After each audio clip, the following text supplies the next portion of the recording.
Vous écoutez la Ligue des Cinévores en ma compagnie. Moi, Mathieu, votre animateur, toujours fidèle à l'émission. Et avec moi, mon co-animateur et avec qui je m'amuse chaque semaine à vous parler de cinéma. On est des passionnés, on aime le cinéma et on le déteste à la fois, surtout Max. Alors Max, comment ça va? Ça va comme un enregistrement de dernière minute. Légèrement pas actuel, hein? Ouais, exact. Oui, effectivement, cet épisode frôlé de ne pas avoir lieu. Et on a tout fait, on s'est battu contre vent et marée pour y arriver. Et littéralement, dans le cas présent. Et finalement, on l'a enregistré cette fois-ci exceptionnellement un mardi soir. Et donc, on est après un poste libéral. Donc, on est dans un monde maintenant caquiste, on peut se féliciter. Ouais. On voit ici la joie dans le... Max est très joyeux de cette nouvelle. Ben là, j'avais voté libéral. Moi, je voulais Couillard. Pourquoi je suis pas surpris, Max? En plus, tu portes du rouge fièrement pour montrer ta couleur. Yeah! Bref, on n'est pas là pour être politique, on est là pour parler de cinéma, c'est un sujet beaucoup plus intéressant. Tu penses qu'il y en a qui vont vraiment penser que je voulais voter libéral? Je pense que oui. Ouais, non, je suis pas libéral, gang. Okay. Il a peur de se perdre ses amis. Bref, on parle cette semaine d'un... je veux pas qu'on perde d'autres followers, là. Ouais, c'est ça. Les seuls qui like, c'est nos amis, mais on vous aime! Ouais, on vous aime! Et surtout, Jess Anctil, notre fidèle collaborateur. Jess Anctil, on t'aime. Ouais. Je t'aime. On a l'affiche de toi ici, là. On pense à toi toutes les fois. On t'avait de faire un gros cadre avec son visage dedans. Avec des cœurs autour. Ah, ce serait magnifique. Bon. Bref, cette semaine, on parle d'un grand film, un film que Max était excité de voir. Et en fait, c'est parti sur une blague, il faut mettre ça en contexte. On cherchait un film à critiquer cette semaine. Et Max est venu avec la joke de critiquer le club de lecture, ou en anglais de Book Club, qui est une comédie pour un public qui n'est pas nous en tant que tel. Non, on n'est clairement pas les cibles. Là. On n'est clairement pas les cibles. Et finalement, on a fait bon, ok, j'ai embarqué dans l'idée. Et on a écouté ce film-là. T'étais sceptique au départ. Très sceptique. C'est pas un film qui m'attirait à la base, même si le casting est quand même... c'est un gros casting là, pour ce genre de film-là. C'est une comédie romantique je pourrais dire le troisième âge. Garde-moi ça pour tantôt. Ouais, voilà. Mais on reviendra plus tard. Mais bref, cette semaine, on va parler aussi de super-héros. Est-ce que t'en veux? Ben, tu vas en avoir en masse. Alors, sans besoin d'attendre, on va du côté des chroniques. Les chroniques. Alors, on est du côté des chroniques. Et on commence comme dans notre habitude, parce qu'on a vu et écouté. Et je vais laisser tout de suite la parole à Max. Max, qu'est-ce que tu as vu? Toi, là, tu te plains à chaque fois que j'écoute pas assez de stock. Mais là, cette semaine, j'ai été efficace, mon homme. Ah ouais, efficace. Ah ouais. J'ai pour acheter le fond vert, il a fallu que j'ai eu un offre de Amazon Prime pour utiliser pendant 30 jours. Puis ça ne me tentait pas qu'on attende longtemps. Puis finalement, je l'ai laissé traîner pendant des semaines. Puis jusqu'à temps que je réalise, Amazon Prime, tu sais, Amazon Vidéo. Je fais, moi l'essayer, ouais. Puis oui, ça vient qu'Amazon Vidéo. Non. D'ailleurs, toi, tu serais content, t'aimerais ça. Tout le stock est en français. Cool. Fait que, tout ça de même. Fait que c'est ça, fait que pour vrai, j'ai fait que du Amazon Vidéo pendant une semaine. J'ai écouté des films que j'avais pas vus encore ou que ça traînait. C'est exclusivité aussi, j'imagine? J'ai commencé Jack Ryan, donc je peux commencer avec ça. Ouais. J'ai écouté les 2 premiers épisodes. J'embarque pas pantoute. Ça part mal. Mais honnêtement, je vais continuer. Je pense que c'est le genre de série qui doit s'améliorer au fil des épisodes. Je dis pas que c'est mauvais, loin de là. C'est juste que je trouve que c'est lent. C'est vraiment lent. Et le fait que ça soit lent de même, j'ai de la misère à embarquer. Genre, la seule scène d'action arrive à le premier épisode, arrive seulement comme dans les 10 dernières minutes. C'est lent. Moi, je croyais que t'aimais ça la lenteur parce que t'as aimé la première saison de True Detective, là. Puis toi, t'as aimé Luke Cage saison 2. Ouais, pis tu l'as pas écouté, fait que tu peux pas juger. Ouais, mais je le sais que c'est long. Non, c'est super bon. Fait que, non, c'est ça, fait que j'ai commencé ça. J'ai pas ton opinion à donner sur Jack Ryan. Je vais continuer, puis je retournerai là-dessus. Moi, je l'ai mis en attente parce que j'écoute trop de choses en ce moment, puis j'ai dû faire des choix drastiques. Il y a des séries que j'ai dû arrêter d'écouter parce que j'avais plus le temps. Puis, mais l'intro, j'ai trouvé quand même le premier épisode quand même assez prenant parce qu'il y a quand même beaucoup d'éléments qu'on voit rapidement. Donc, on voit qu'il y a assez de place univers, mais effectivement, comme tu dis, on rentre pas encore dans l'action. Je pense que ça prend du temps. Sinon, j'ai été malade, comprends-tu? C'est là que j'ai découvert Amazon Vidéo. J'étais vraiment malade cette semaine, puis j'ai été malade solide, là.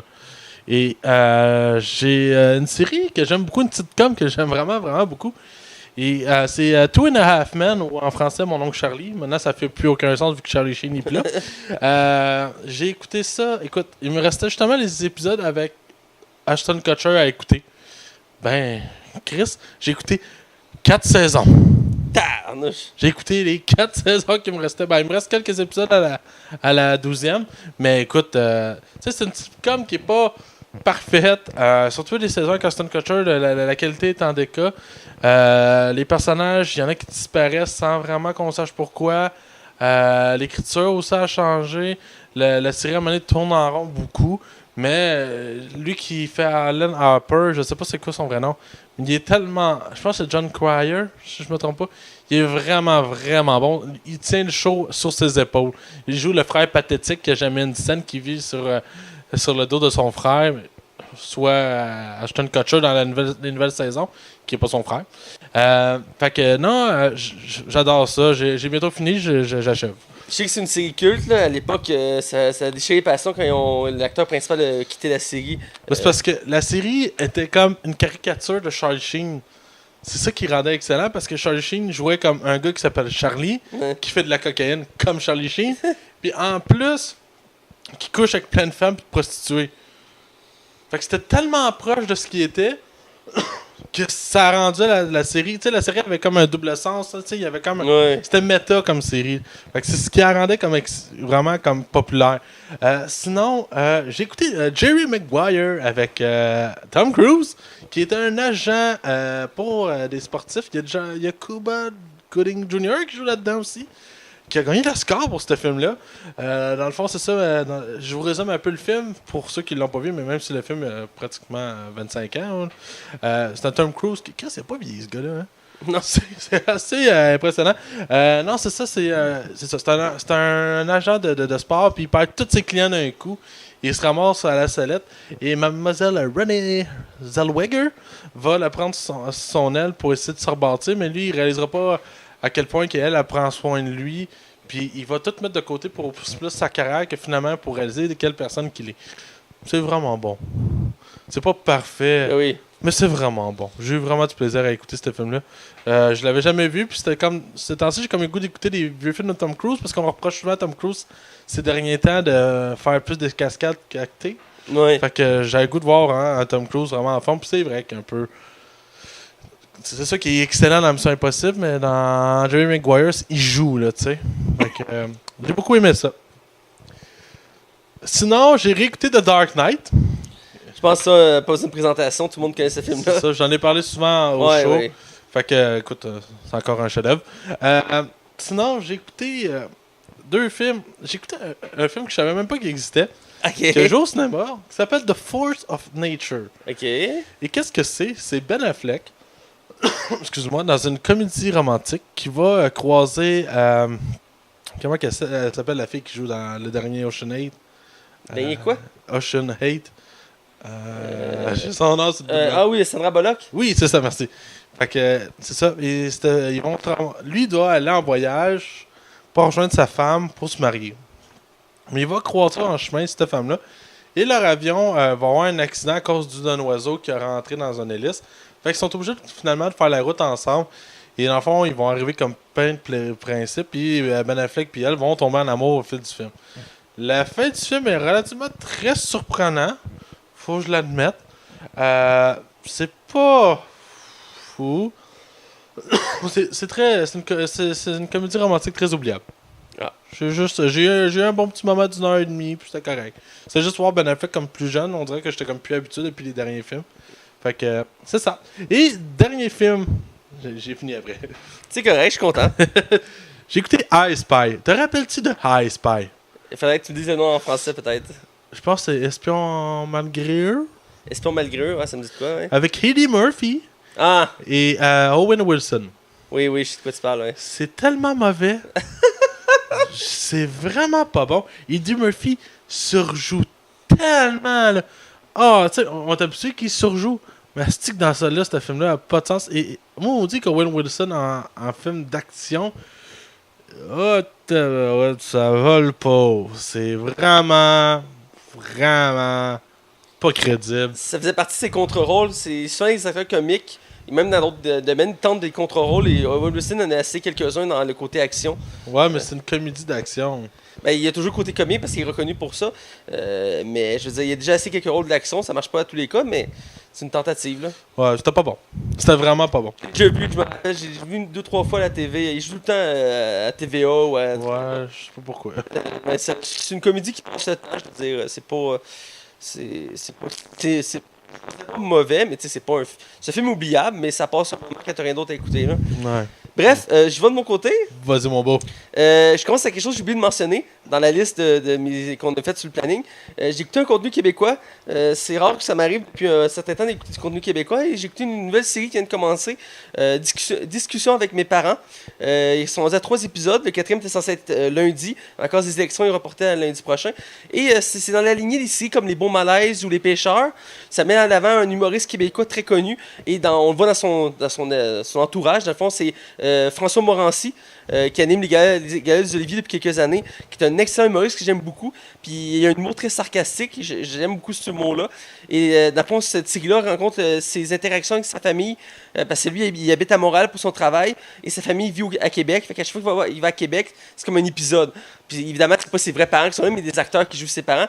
Mais c'est plein de situations de la vie du quotidien qu'il vit avec ses parents qui sont très comiques, là. Ça ressemble beaucoup au Beau Malaise ou au Pêcheur, parce que c'est un humour très similaire, là. C'est familial, puis tu souris un peu, même si c'est pas tout le temps très drôle, tu souris quasiment tout le temps.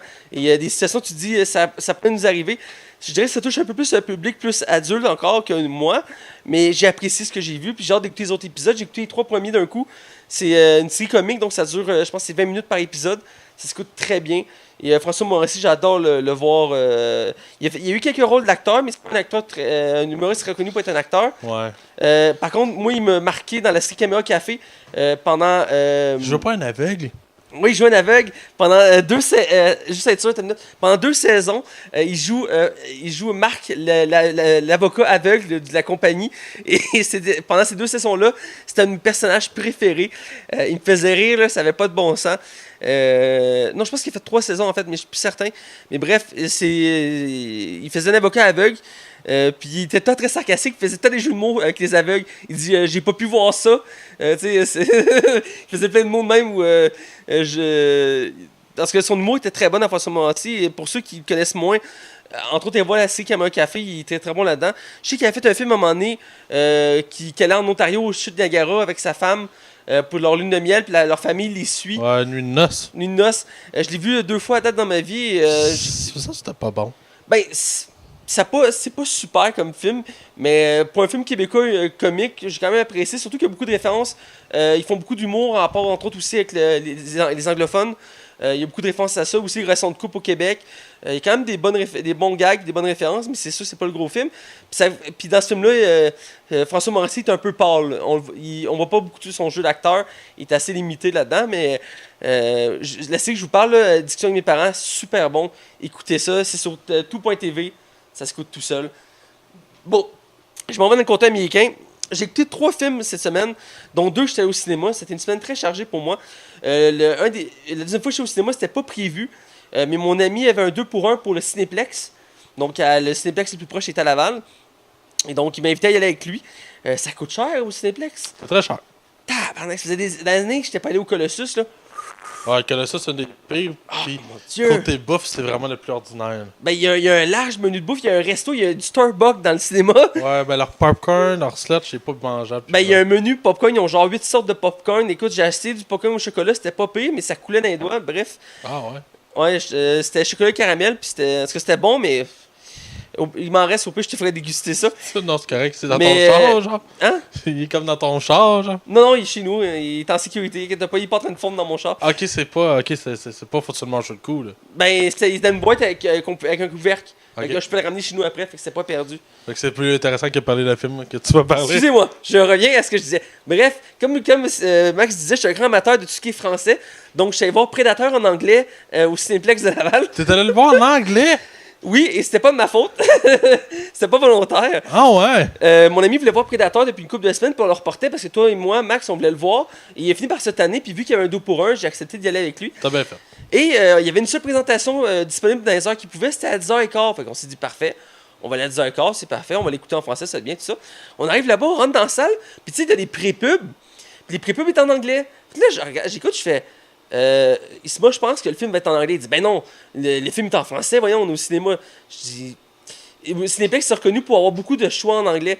Ouais. Là, on écoute un peu les pubs, il fait, ok, on va aller voir, il va voir le gars qui s'occupe de couper les billets, tu sais, le gars qui fout rien pour couper les billets. Puis disons, la présentation est en anglais. Puis là, on se rend, on fait, qu'est-ce qu'on fait? Fait qu'on a hésité, finalement, on a décidé d'écouter. Et j'ai été capable. C'est rare que j'écoute des contenus en anglais sans sous-titres. Ouais. Puis ça me demande beaucoup de concentration. Et c'est pas toujours le cas que c'est facile au cinéma. J'ai réussi. J'ai même aidé mon ami Ismaël, qui avait un peu de misère à certains moments dans le film. Parce que j'ai quand même une très bonne compréhension d'anglais. C'est le parler que j'ai plus de misère. Le film Predator, il est bon. J'ai beaucoup aimé.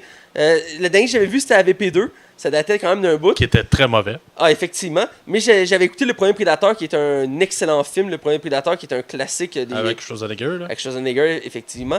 Et j'ai beaucoup aimé celui-là. Je dirais que par contre, on voit que le film a été placé pour que ce soit une base d'un nouveau univers.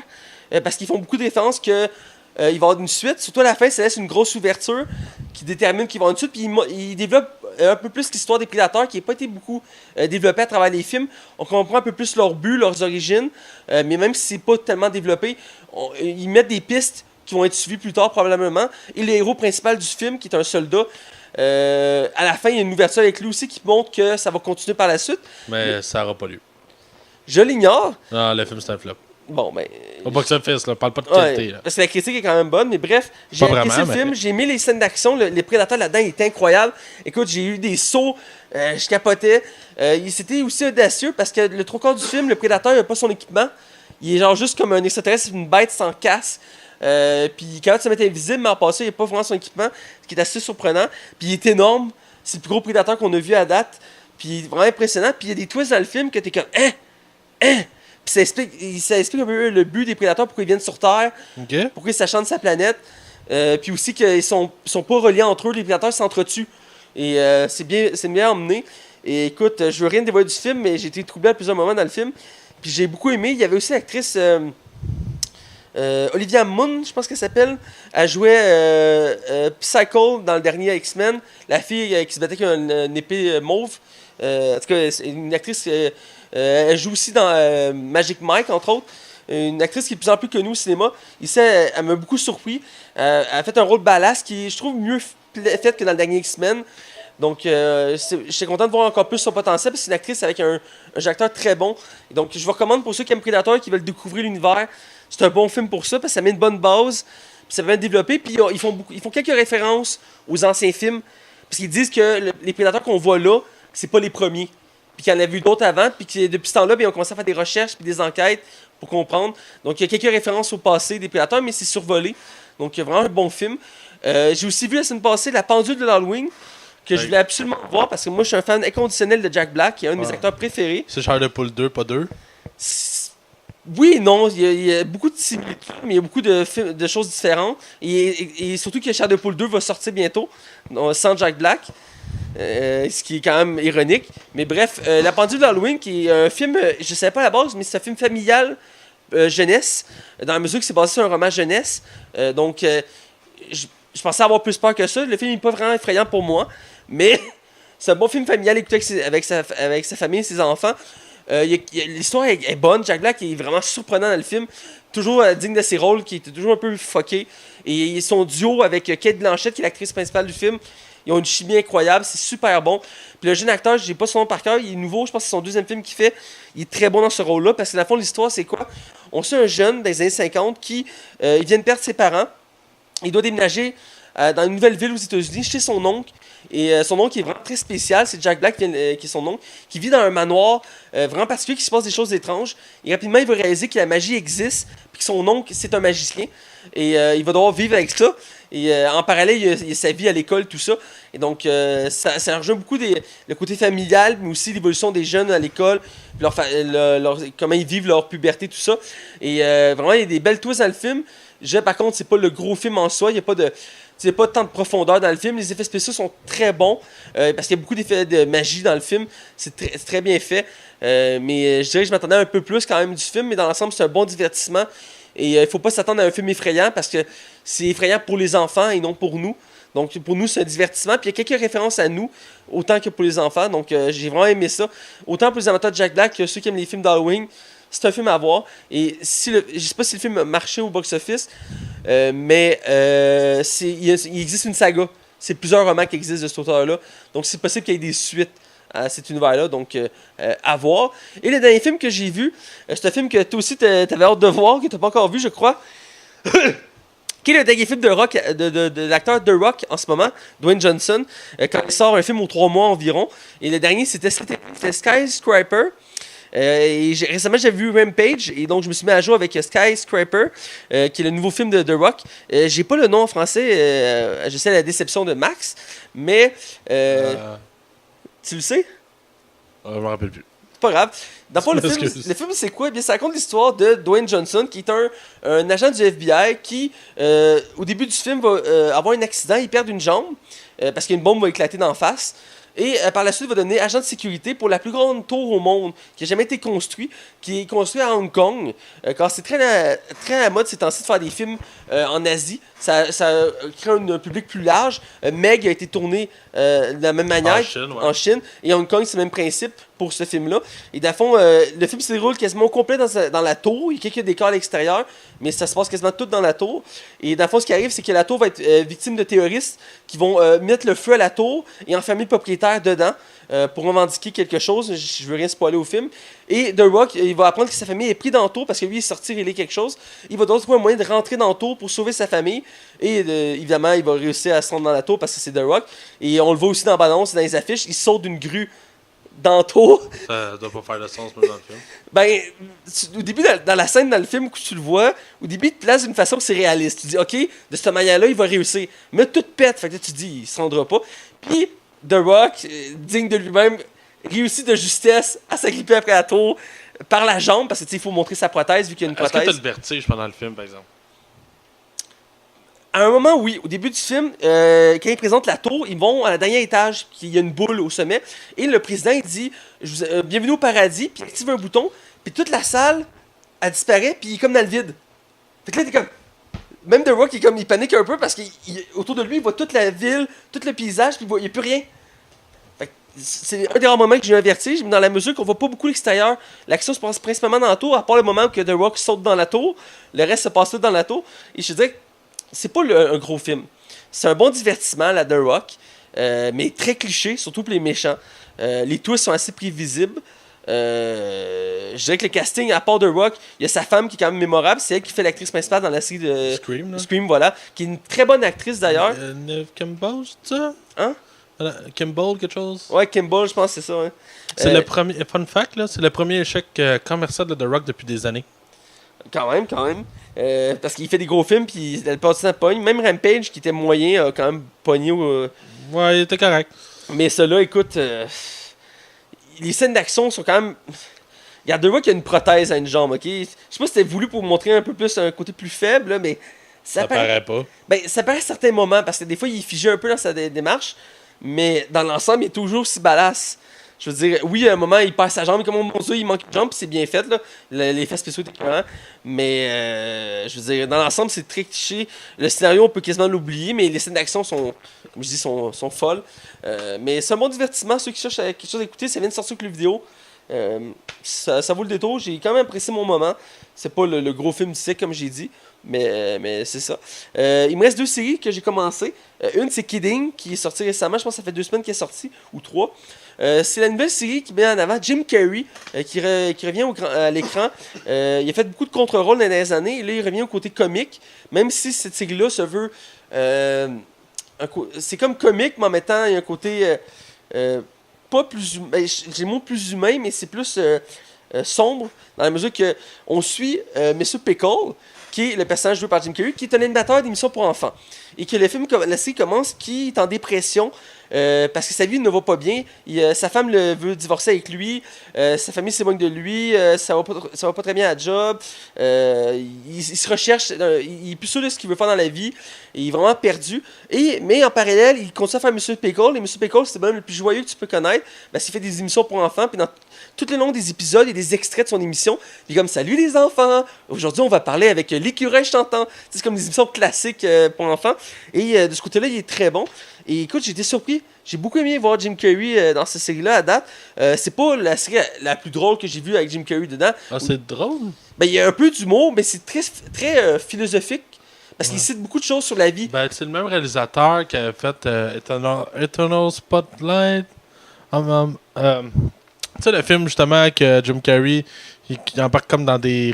Il essaie d'effacer des souvenirs. Ah, ok, ouais. Il est comme ça, sa pochette, il est comme couché, genre sur le dos. Puis en tout cas. Ben, c'est pas une série basée sur le comique, je peux dire. Il y a quelques bons gags, mais dans l'ensemble, c'est très philosophique. Il y a beaucoup de. Parce que tout le long de Jim Carrey, c'est le personnage principal, puis tu le suis à chaque épisode du début à la fin.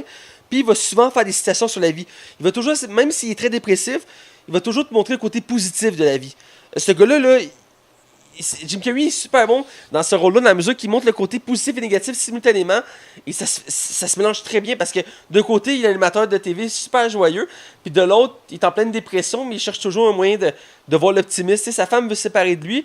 En fait, elle se sépare de lui. Sa famille s'éloigne de lui. Fait qu'est-ce qu'il décide de faire? Ben, il dit la meilleure solution pour être proche de ma famille, pour que je le tire, c'est de vivre à côté d'eux. Fait qu'il achète la maison à côté de chez sa femme pour être à côté d'eux. Tu sais, puis il essaie toujours de voir le positif, mais c'est surprenant comme rôle pour Jim Carrey. Et j'ai écouté 2 épisodes sur les 3 qui sont sortis à date, je crois, ou les 4, je pense qu'il y a 4 épisodes de sortie. Donc c'est très surprenant comme série. Écoute, au début je n'étais pas certain, j'écoutais la bande-annonce, puis j'étais comme ok, Jim Carrey a l'air quand même assez sérieux dans la série. Mais finalement, j'apprécie. C'est pas la grosse série en soi. Mais c'est rare que Jim Carrey fait des séries. Ça doit faire des années et des années. En fait, je pense que tu as raison. C'est habitué au grand écran. Et écoute, je veux dire, cette série-là est surprenante. Il faut pas s'attendre, comme je disais, à un côté très comique. Mais je trouve qu'ici, Jim Carrey montre vraiment un potentiel qu'on n'est pas habitué de voir de lui, parce qu'on est habitué de le voir dans un côté comique. Mais on voit qu'il est capable de faire une variété de styles. Même si ses contre-rôles actuellement n'ont pas trop marché au cinéma. Dans Dark Crime, ouais, Dark Crime, il a fait ça au début de l'été, ça n'a pas marché. Et là, je trouve que c'est vraiment bon. Écoute, la série vient de commencer, je sais pas combien d'épisodes, combien de saisons, mais pour l'instant, c'est intéressant. J'écoute un épisode à la fois, je vais sûrement continuer ceux qui me manquent à soir, mais c'est vraiment très bon. Pour finir, j'ai écouté une série que tu me parles depuis un siècle ou deux. Ouais. Ça fait des éternités. Il y a plus de monde qui commence à l'écouter, je pense. Il y a comme un petit... Je pense qu'il y a comme un effet boule de neige, genre. Ben, il faut dire que je voulais la commencer il y a un certain temps, mais j'ai eu un peu une haine envers cette série-là, dans la mesure qu'elle avait été renouvelée avant d'autres séries que j'appréciais, et ça m'a mis un peu en colère. Et j'ai mis ça de côté, puis récemment, j'ai fait un marathon de New Girl, qui est une série dans le même univers, et pendant un épisode, ils se font un crossover, et j'ai pu entrevoir l'univers de Brooklyn Nine-Nine, et ça m'a intrigué. Et j'ai laissé la chance, j'ai écouté donc Brooklyn Nine-Nine, j'ai écouté 2 premiers épisodes tantôt, avant le podcast. Puis c'est dans les moins bons, là. Puis je voulais écouter d'autres épisodes, mais le streaming, je sais pas si c'est mon internet, mais j'étais pas capable de les écouter en ligne. Donc j'ai téléchargé la saison 1 complet pour pouvoir l'écouter. De façon légale. Évidemment, toujours. Et donc, pour les 2 premiers épisodes, écoute, j'aime beaucoup l'humour, même si je trouve que l'acteur principal est Amy Samberg, je pense qu'il s'appelle. Andy Samberg, ouais. Ouais, Andy Samberg. Des fois, je le trouve un peu... Poussé? Pas poussé, mais comme... Il cadre pas. Tu vas voir là, c'est le temps. Parce qu'il y a des gags, des fois, t'es comme... Regarde, c'est... À la fin de l'épisode 2, à la fin, ils font comme un meeting au début du matin, puis il sort d'une tente en plein milieu du meeting, puis il dit je suis là à l'heure, puis il dit où ton uniforme, il dit je suis là à l'heure, une étape à la fois, je suis là, c'est la première chose à faire. Là, t'es comme ok, mais c'est tellement absurde comme scène, tu sais. Ah ouais, je peux comprendre que c'est l'humour de la série, mais en même temps, tu sais, il y a un côté sérieux qui se veut, parce que dès le premier épisode, t'as le nouveau capitaine qui arrive, puis il met les bases, puis oui, tu vois qu'il y a un côté humour, mais il essaie de mettre une base un peu plus sérieuse pour, tu sais, puis ça casse à chaque fois que tu le vois interagir avec l'acteur principal, puis je sais, parce que j'aime l'humour que j'ai vu, mais en même temps, j'ai de savoir où l'histoire va s'en aller avec ça, parce que c'est... Continue. Moi, je le répète à tout le monde qui commence, la saison 1, je trouve que c'est la moins bonne. Puis après ça, quand la série trouve vraiment son rythme, cette série-là prend tout son sens, genre. Ben écoute, je vais écouter la première saison au moins. On verra pour la suite que ça va donner. Mais 2 premiers épisodes m'ont convaincu quand même de continuer. Donc, je t'encourage. Je suis sûr que tu vas me dire la semaine prochaine. Je les ai toutes vues. Je vais être à jour pour la prochaine saison. Qui sort en janvier, je pense. Bref, on va des nouvelles. Ouais. Beaucoup de nouvelles. Principalement super-héros, sans surprise. C'est des grosses nouvelles qui sont sorties récemment. Même s'il faut dire qu'on a tiré notre tournage dans la mesure que d'habitude on tourne le dimanche. Ce qui en sorte qu'il y a d'autres nouvelles qui ont sorti aussi depuis. Fait qu'il y a quand même beaucoup de nouvelles qu'on a dû mentionner. Et vas-y, Max, avec tes nouvelles. Ben, première nouvelle, on a eu enfin un vrai poster pour Hellboy. Ouais! Hellboy qui s'en vient à grands pas. Dans le fond, on avait déjà eu une image de lui comme dans un fond noir. Ça nous montrait le nouveau look d'Hellboy, plus proche du comics, faut lui donner. Ouais. Et le poster avec le logo, on s'approche encore plus du comics. Clairement, là, on va aller chercher là-dedans.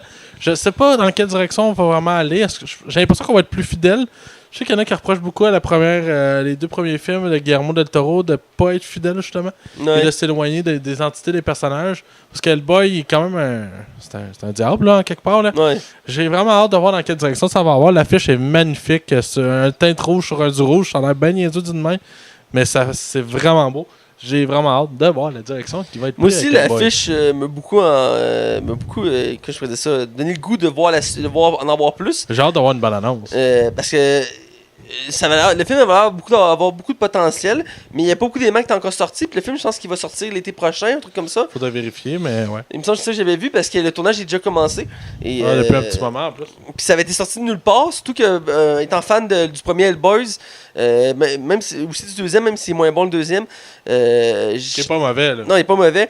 J'étais curieux de voir comment il allait faire pour faire aussi bon, parce que l'acteur qui le faisait dans les premiers films était excellent aussi, faire Hellboy. Ouais, là, c'est le gars qui joue dans Stranger Things qui va le faire. Le film, j'ai la date devant moi, il sort le 12 avril 2019. Fait que c'est dans pas tant loin. C'est au printemps. Ok.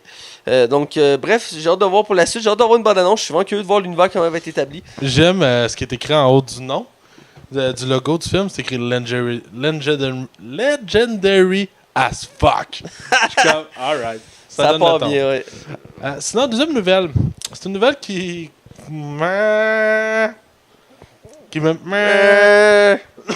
On peut le dire tout de suite, la prochaine critique qu'on va faire pour le podcast, c'est Venom. Et Venom sort vendredi. Et on a appris comme beaucoup de choses. Dans le fond, la première chose qu'il faut savoir sur le film, c'est que Sony avait teasé le fait que celui qui joue Spider-Man, j'ai oublié son nom, Tom Holland. serait dans le film. Ben, c'est complètement faux, il est pas dedans. On a appris que le film n'a jamais été pensé pour PG-16. Ça aussi, c'est un mensonge. Le film, apparemment, qui est catastrophique. Les critiques sont vraiment négatives. Pour le rendre général, ils ont coupé 40 minutes de scènes, dont plusieurs scènes qui étaient les scènes préférées de Tom Hardy. Ouais, j'ai l'impression que Tom Hardy, là, il doit être un petit peu en train de paniquer. Il a donné une entrevue puis il disait qu'il était pas content du résultat parce que ses scènes préférées ont été coupées du film pour que ce soit plus général comme film. Ça regarde pas bien, là. Non, effectivement, puis les notes sont sur le point de sortir d'ailleurs aujourd'hui. Ouais, on l'actualise depuis tantôt pour voir... Mais reste qu'on est inquiet pour le film qui était censé être l'ouverture d'un nouveau monde de films de Marvel pour Sony. Qui aurait pu en plus intégrer l'univers du MCU. Possiblement. Puis aussi, Sony voulait sûrement se rattraper. En fait, non, Sony voulait se rattraper suite à l'échec de Spider-Man qui a eu lieu avec les 2 Amazing Spider-Man. Et vu qu'ils dansent une licence qui pourrait apporter beaucoup, ils ont décidé de relancer ça avec des personnages qui n'étaient pas encore utilisés. Et Venom étant un gros morceau, il y avait beaucoup de pression. Et là, je crois qu'ils ont mal réagi. Je pense que Sony n'a plus moi, je prenais ça. Les reines, là. Les rênes pour continuer avec l'univers de Marvel. Je pense qu'on va devoir finir par céder tout ça. Je sais que il y a eu du monde qui ont travaillé, qui ont vu le film en avant-première, qui ont vu le film en avant-première. Absolument, le monde qui va voir les films en avant-première acclame souvent en sortant du film en disant « C'était malade, c'était fucking bon! » Puis absolument, ça s'avère que c'est pas pantoute le cas. Je me rappelle de la Jedi, ça avait fait ça. Ou quel autre film j'avais vu? Les 4 Fantastiques, les premiers commentaires étaient bons. Non, faut pas se fier à ça. Et en fait, où je vais en venir avec ça, excuse-moi, je suis un peu fatigué là. Dans le fond, où je vais en venir avec ça, c'est que les critiques de monde qui ont été voir le film en avant-première sont toutes négatives. Très négatives. Ouais. Ça sent vraiment. En tout cas, on va aller le voir pareil parce que c'est notre job. Mais je suis déçu. Fait que dans le fond, Sony a fait du mensonge, puis ça s'enligne pour être un mauvais film. Prochaine nouvelle, encore liée à l'univers de Spider-Man, mais cette fois-ci du côté du MCU. On sait actuellement que le film va avoir droit au méchant Mysterio. Excuse-moi. Le méchant Mysterio qui va être incarné par Jake Gyllenhaal, qui est un acteur que j'aime beaucoup. C'est un très bon acteur. Qui est excellent. Je suis même quasiment surpris qu'il fasse un film de super-héros. Mais pas beaucoup son pensaient genre. qu'il allait être le prochain Batman, puis... Ouais, ben, je l'aurais vu. J'ai arrêté, ça m'aurait pas dérangé. Dans le fond, ça fait Mysterio. Mysterio étant un gars qui porte absolument un scaphandre, avec une cape. C'est un maître des illusions. Ouais, c'est ça. Souvent, il va lancer de la boucane, qui va permettre qui va comme geler un peu Spider-Man, et qui va lui faire croire des affaires. On va jouer beaucoup avec l'illusion. J'ai hâte de voir qu'est-ce qu'ils vont faire avec ça. On a eu les premières images. Je dirais pas tous les détails, parce que je pense que c'est pas tout le monde nécessairement qui veulent tous les spoilers. Fait que je crois qu'on va être prudent. Ben, les premières images du costume de Mysterio sont sorties. Ouais. Ils sont pas en haute qualité, il faut le préciser. Mais je veux pas préciser quelque chose. Ouais. Je veux rien spoiler du costume, mais on a vu les premières images. Donc pour ceux qui veulent rien se faire dévoiler, on ne mentionnera pas plus. Mais ce que je peux dire, c'est que je trouve ça intéressant. Il a l'air quand même assez représentatif de ce que je m'attendais pour un Mysterio. Ben tu sais, au moins on peut le dire. Les épaules larges comme le personnage. Ouais, avec la cape et tout. Ouais. J'en dirais pas plus. J'ai hâte parce que Spider-Man 1 m'avait déçu. Fait que je veux juste être comme conquis pour qu'on m'arrive avec un méchant, je fasse comme oh, le malade. Mais tant que je l'ai pas. Ben, j'ai trouvé Michael Keaton, à part la fin, qui était un bon méchant en photo. Là. Absolument, je suis d'accord avec toi. Mais Spider-Man est tellement des meilleurs méchants de Marvel, tant qu'à moi. Là. Ouais. En tout cas, mon goût à moi. Là. Dernière nouvelle, rien de bien majeur, mais Mademoiselle Gal Gadot, alias Wonder Woman. Exact. Va jouer dans la suite de l'Orient Express qui va se prénommer The Death of the Nile. La mort sous le Nil. Ouais. Dans le fond, ce qui est assez ironique, c'est qu'elle est confirmée au casting, mais celui qui a incarné le personnage principal du premier voyons. Hercule Poirot. est pas confirmé de lui pour reprendre son rôle. Ben, surtout que c'est aussi le réalisateur du premier. Ouais, puis je pense même qu'il le scénarisait. Ça se peut, il y avait le projet sur ses épaules. Puis le film, autant qu'il était intéressant, a eu des critiques quand même mitigées. Et, j'ai aimé, moi, en plus. Moi, j'ai beaucoup aimé, mais les critiques l'ont mitigé. Ils ont pointé beaucoup du doigt cet acteur-là, vu qu'il était aussi le réalisateur et tout ça. Puis ils ont dit que c'était de sa faute en particulier, que le film était pas aussi bon que prévu. Et je pense que ça y a joué un peu à son moral. Il faudrait juste qu'il joue. J'imagine qu'il va reprendre son rôle dans la mesure que la fin du premier annonçait la suite. Ouais. Donc j'espère qu'il va reprendre son rôle parce que je l'ai aimé quand même en Hercule Poirot, il était bon, qui était un personnage emblématique. Puis je trouve qu'il l'avait très bien. J'aurais de la misère à voir tout de suite un autre acteur le faire vu que c'est trop récent dans notre imaginaire collectif. Je vois pas l'intérêt, tu sais. Non, c'est ça. D'après moi, c'est juste une question de temps avant qu'il accepte de continuer son rôle. Donc, en tout cas, c'est une franchise qui peut être très intéressante, un peu à la manière de Sherlock Holmes. On pourrait voir plusieurs films en avenir parce qu'il existe un nombre incalculable de livres sur l'univers d'Hercule Poirot. Donc, surtout ceux-là, la mort sur The Dead of the Nile, qui est un des classiques de l'univers d'Hercule Poirot et d'Agatha Christie. Donc, j'ai vraiment hâte de voir ce que ça va donner. Puis à Gal Gadot, je suis curieux de voir son rôle. J'avais qu'un rôle quand même... Elle est rendu qu'il est reconnu pour faire des rôles badass, donc... après faire une méchante dans le film ou un personnage à double face dans la mesure qu'elle apparaît gentille mais elle l'est pas ou un agent du gouvernement ou elle a tellement une apparence et un talent d'actrice vraiment bon qu'elle peut faire pas mal n'importe quel type de rôle, autant elle pourrait faire une agent secret qu'elle pourrait faire une policière, qu'elle pourrait faire une veuve, une femme éplorée. Gal Gadot, je pense qu'elle est capable de faire pas mal tout ce qu'on lui demande de faire. Je suis vraiment curieux de voir quel rôle qu'elle va faire, mais d'après moi elle va être dans le premier plan, surtout que le premier film, le casting était incroyable aussi. Donc, c'est un très beau casting. Ils vont devoir au moins égaliser ça si c'est pas plus. Déjà en mettant cette actrice là qui est une des plus en vogue en ce moment à Hollywood, c'est un bon choix.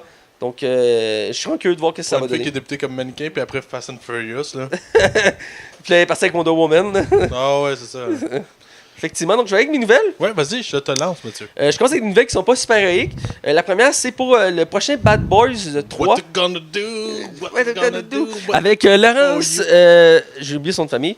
Martin Lawrence. Mais c'est ça, j'ai inversé. Martin Lawrence, qui n'a pas encore confirmé qu'il allait dans le film. Et Will Smith, qui a déjà confirmé qu'il était dans le film. Ça va être pour ses 50 ans, hein? 50 ans? Ouais, les 50 ans de Will Smith, le film va sortir. Aïe, quand même. Et le film est attendu depuis beaucoup d'années, parce que le deuxième date de quand même très longtemps. Il me semble que j'étais très jeune quand le 2 est sorti. Donc, c'était des très bons films de policiers qui se coûtaient très bien. Et donc, le troisième va sortir finalement le 18 janvier 2020. C'est pas confirmé encore, hein, que c'est Michael Bay qui va le réaliser? Je pense que non, le réalisateur n'est pas encore confirmé au film. Ils ont un scénariste, tout ça, mais il n'y a pas encore de réalisateur. Et dans le fond, la date avait été déjà choisie avant, a été changée parce que James Bond a été déplacé. Ce qui fait en sorte qu'on a dû revoir le calendrier. Et ce film-là va se retrouver le 18 janvier 2020, donc dans 2 ans. Le tournage va commencer en début 2019. Dans 2 ans. C'est encore loin, me semble. Ouais, En mais tout cas. c'est surtout, j'imagine surtout que les. Pas pour Martin Lawrence, qu'on voit presque. Je pense qu'on voit plus au cinéma. J'aurais pas. Je vois pas quoi sinon. Là. Non, c'est ça, je pense qu'il fait plus de gros rôle. Mais c'est surtout Will Smith qui a sûrement un calendrier très chargé, étant donné qu'il va tourner Bright 2 et Suicide Squad 2 dans la prochaine année. Donc, il va être pas mal occupé avec ces deux gros films-là. Et probablement d'autres films aussi qu'il y a sur sa liste, parce que Will Smith, c'est un acteur qui est demandé de partout. Donc, quand même. Mais... Ça faisait. Écoute, il a pas fait de film depuis 2011. Aïe, aïe. Son prochain film, c'est The Beach Bum, qui sort l'année prochaine avec Matthew McConaughey, Zac Efron, Jonah Hill. Fait que ça faisait 8 ans qu'il avait pas fait de film. Fait que. Il était dû pour revenir. Moi, je me rappelle, j'ai bien aimé cet acteur-là, qui faisait entre autres cette série-là, mais il y a aussi celle où il se déguisait en une grand-mère. Là. Ouais, Big Mama. Big Mama, j'ai oublié le nom. Big Mama, que je trouvais très drôle. Je pense qu'on fait 3 films avec Big Mama. Et Quelque chose comme ça. Là. c'est vraiment très drôle comme film. C'est pas les gros films d'humour, mais non, ils en ont fait 2, je pense. Mais bref, je me rappelle, ils en ont vu plusieurs fois à la TV, puis c'était un bon divertissement, très drôle. Puis c'est un acteur que j'aimais bien voir. Lui comme aussi, il me fait penser à l'acteur qui jouait avec Jackie Chan dans Heure Limite, que je connais pas son nom non plus. C'est des acteurs très, très bons, très comiques. Leur carrière a disparu. Je trouve ça dommage parce qu'il était en pleine montée à l'époque. Et donc, je suis content de revoir. Ben, j'espère, parce qu'il n'est pas encore signé, mais j'espère que Martin Lawrence va revenir. Parce que sinon, je vois mal quand même on va pouvoir faire une suite sans lui dedans. Ils peuvent le tuer, évidemment, pour le remplacer, mais ça serait pas ça briserait le. Non, ça marcherait pas. Puis en même temps, ça me permet de faire un beau tremplin. J'ai écouté le premier épisode de Lethal Weapon saison 3. J'ai oublié de mentionner tantôt. Avec Sean William Scott. Ouais, qui ont changé l'acteur principal. Et puis Ça faisait beaucoup jaser du fait qu'il allait changer l'acteur principal. Et écoute, il reprend pas le rôle de l'acteur précédent. Il y a des similitudes, mais il va vraiment dans une direction différente. On veut pas dire... Les créateurs de la série veulent pas qu'on fasse comme vous avez juste changé l'acteur mais c'est le même rôle. Non, ils veulent partir dans une autre direction. Puis même dans l'épisode ils disent moi je suis pas là pour remplacer ton ancien coéquipier, je suis là pour continuer, tu sais. Puis il est vraiment bon. J'ai été surpris parce que l'acteur j'étais habitué de voir dans les côtés comiques. Puis dans Goon, je l'avais beaucoup aimé. Il a montré un côté plus sérieux et là-dedans il est super bon. Puis écoute les scènes d'action, tu vois qu'il est à l'aise puis il est fluide là-dedans. Moi, j'ai hâte de voir d'autres scènes avec lui, d'autres épisodes. Vraiment, bref, je ne veux pas dérailler non plus là-dedans. Mais je vais continuer mes nouvelles. Donc, Bad Boys 3 pour 2020. On a le droit à 2 bandes annonces qui étaient attendues. La première est Holmes et Watson, qui est un nouveau film dans l'univers de Sherlock Holmes, qui n'est pas avec Robert Downey Jr. C'est le 3e univers de Sherlock Holmes en quoi, 10 ans? À peu près. On a eu lui avec Robert Downey Jr., puis celui-là avec... comment il s'appelle? Benedict Cumberbatch. Ian McKellen. Ah oui, t'as Ian McKellen qui a fait un Sherlock Holmes en retraite. Ouais. T'as Benedict Cumberbatch qui a fait la série Sherlock qui est moderne. Et t'as aussi Elementary qui est une série de Sherlock Holmes mais aux États-Unis. Hey, il roule-tu, Sherlock, hein? Écoute, Il roule-tu? Mais c'est un personnage qui est emblématique. Donc, Ah ouais, puis qui traverse bien les années. voilà, il était temporel. Et dans ce cas-ci, Holmes et Watson, c'est une autre direction encore une fois qu'ils prennent avec l'univers de Sherlock Holmes. Très surprenant.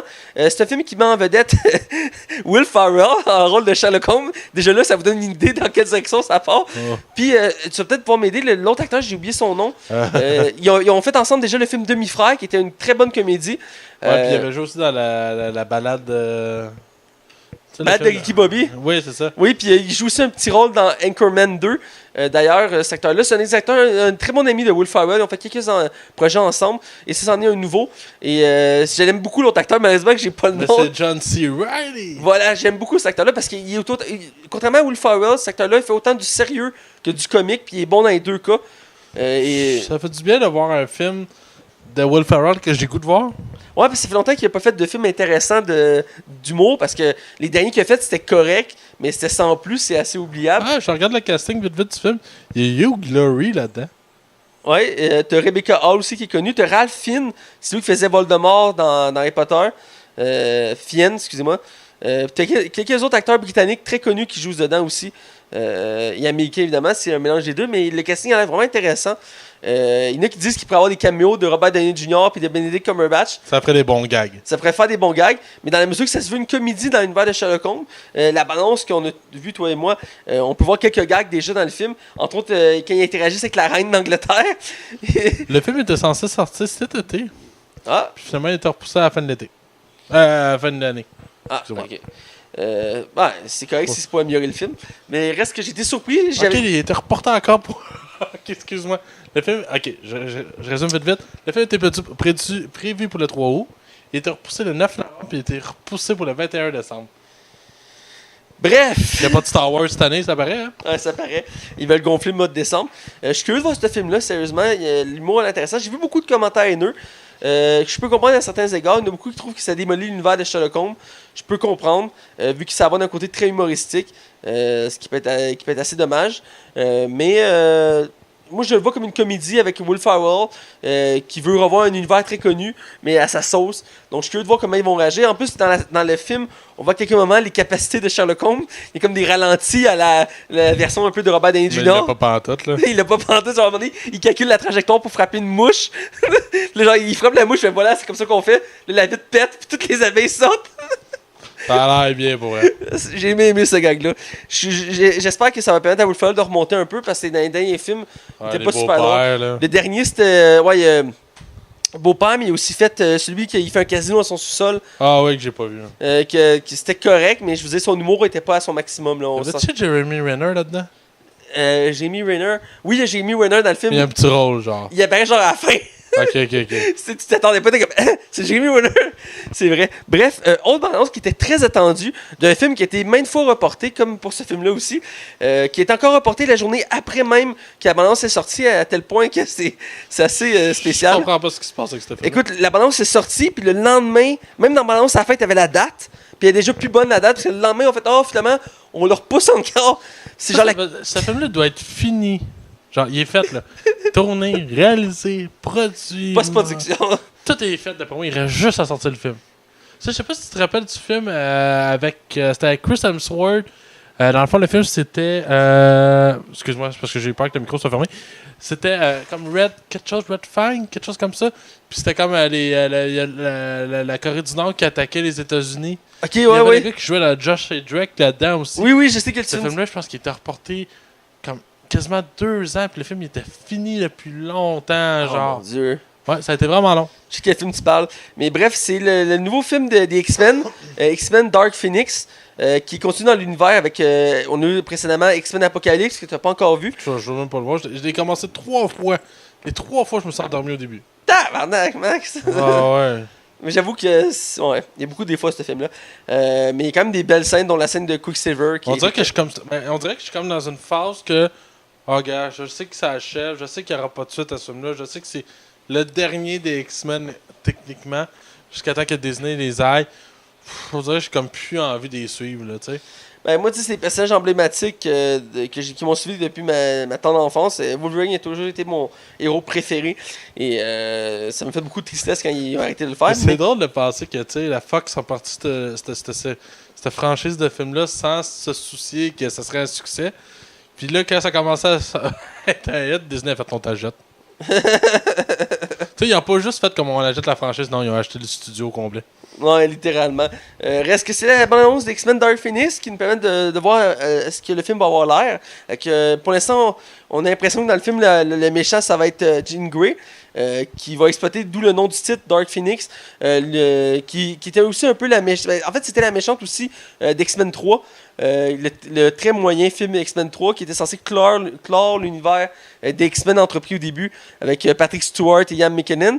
Et je dirais que ça avait été mal exploité à l'époque, Jean Grey, son personnage, même si l'actrice était super bonne pour faire Jean Grey. Ouais, c'est truc qu'ils font jamais mention que The Phoenix a participé dans le fond. Je veux dire, où que je vais. Attends, je me rappelle, je m'explique mal. Les 3 premiers films des X-Men n'ont jamais fait mention que Phoenix est arrivé auparavant. Genre, jamais. Mais là, tu sais, c'est comme si je comprends. C'est comme s'il y avait comme aucune cohérence dans le fait que. Tu comprends ça où je veux en venir? Oui, mais je veux dire, dans X-Men 3, c'était le Phoenix, le méchant. Ouais, c'est ça, mais il y a personne qui a fait Oh, la revoilà! Ouais, c'est ça. Tout le monde a fait comme Oh, c'est le Phoenix! Ouais, effectivement, ben, il y a beaucoup d'incohérences dans l'univers des X-Men. Ah ouais, et ça Day of Future Past était là pour initialiser l'univers. Et la nouvelle univers des X-Men est comme. C'est nouveau, là, c'est tout nouveau. Dark Phoenix, veux-tu comme. On refait le 3, genre? Ben, j'ai pas l'impression qu'ils vont dans la même direction que le 3. Dans la mesure que oui, c'est la même méchante, dans la mesure que c'est Jean Grey. Mais là, on va dans un univers plus. représentatif des comics, dans la mesure que le Phoenix c'est d'origine extraterrestre. Donc, dans le fond, le film va rencontrer le fait que les X-Men vont devoir aller dans l'espace, protéger la Terre de je sais plus quoi, et ils vont ils vont interagir avec des extraterrestres, et dont une qui est jouée par une actrice qui est très en vogue en ce moment, je pense que c'est elle qui va jouer dans le... Jessica Chastain? Et voilà, qui va jouer dans le prochain hit. Et, Ouais, ça va être un hit. Ouais, voilà. Et que là-dedans, elle fait une extraterrestre qui n'est pas encore dévoilé vraiment c'est quoi son rôle, mais ça a l'air assez mystérieux. Mais dans la mesure qu'elle va développer le Phoenix, et même si ça avait été teasé dans le dernier film, elle va vraiment développer le Phoenix là. Et on voit que ça déraille, mais on voit que le film a l'air quand même assez développé, dans la mesure qu'on voit que les personnages sont tous de retour. Il y a une évolution, parce que ça avance encore une fois dans le temps. Je dirais que mon seul souci, c'est qu'on dirait qu'ils ont encore trouvé une raison à Magneto d'être méchant. Dans chaque film, il trouve toujours une motivation à Magneto pour être le méchant du film. Parce que dans la nouvelle saga des X-Men, Magneto commence toujours par être un héros, puis devient un méchant, ou inversement. Et je dirais que dans le dernier X-Men Apocalypse, c'était un des pires, parce que la fin de Dear Future Past faisait quand même une belle fin pour Magneto. Et là, dans Apocalypse, on fait comme fuck, on a besoin de Magneto en méchant, qu'est-ce qu'on fait? On va y trouver une motivation pour le remettre méchant. OK, on a une idée, mais ça va tout scraper son histoire, mais on fait ça. OK, go! Fait que là, ils ont fait ça, puis là, il est redevenu méchant. Puis à la fin, comme, finalement, t'as raison, je suis pas méchant, tu sais, puis c'est Magneto.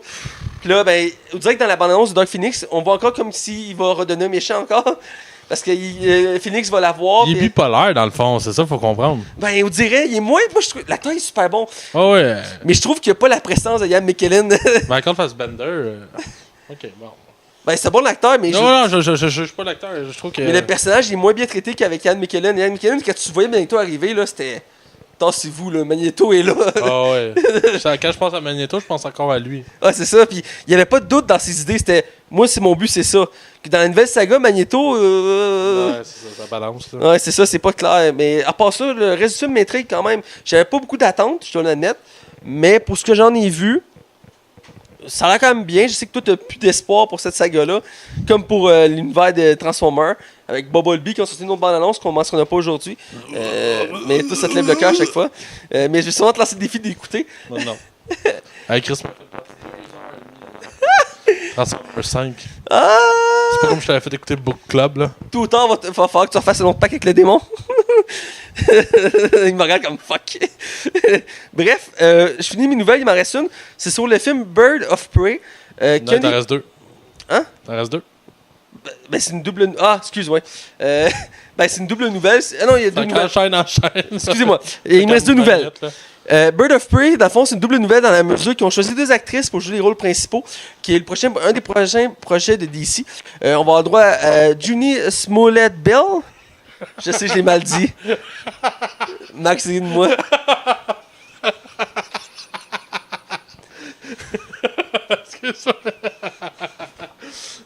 Excuse-moi. Bref, c'est une actrice afro-américaine peu connue qui fait beaucoup de séries TV.